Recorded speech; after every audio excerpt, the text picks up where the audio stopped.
হঠাৎই মীরের সাথে দেখা, তাও এত ভিড়ের মধ্যে দেখা পাওয়াটাই অনেক। সে অবশ্য হাত জোর করে বলছে, বাবা আমাকে ছেড়ে দাও তোমরা। আজকে আমরা চলে গিয়েছিলাম বইমেলাতে।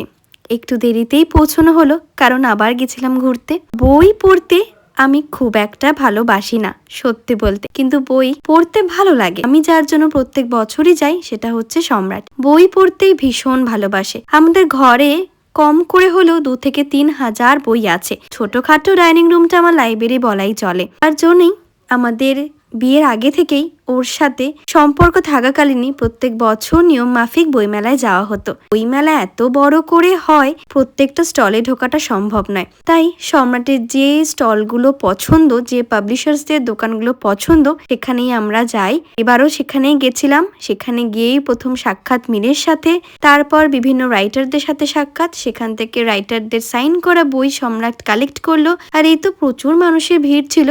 অ্যাকচুয়ালি গেছিলাম গতকাল, রবিবার দিন ছিল বলে বেশি হয়তো ভিড়টা ছিল, কিন্তু খুব অল্প সময়ের জন্যই কাটিয়েছি।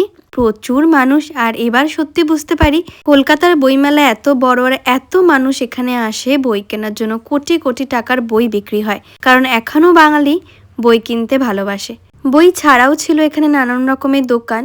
তার মধ্যে এই দোকানটা বেশ ইন্টারেস্টিং, কারণ 40 টাকার কেক কিনলেই তুমি পেয়ে যাবে একটা স্ক্র্যাচ কার্ড।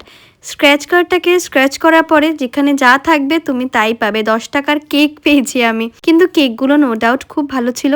তারপরে এরা তো এখানে এসেও হাজির। কাশ্মীরি কাওয়া খেলাম, যেটা সত্যি ভালো ছিল। আমি নিলাম দার্জিলিং টি, আর সম্রাট নিল কাশ্মীরি কাওয়া। এই বছরের বইমেলাতে বেশ কয়েকটা বই কিনলাম। আর তারপর বেরোনোর সময় পার্কিং লটের এখানে ছিল এরকম ছোট ছোট দোকান, যেখানে প্রচুর ম্যাগনেটস, জুয়েলারি এগুলো ছিল। এই তো এইবার বইমেলা ঘুরে ঠুরে তারপর চলে এলাম বাড়িতে। আমার ভিডিওগুলো ভালো লাগলে চ্যানেলটা অবশ্যই সাবস্ক্রাইব করে দিও।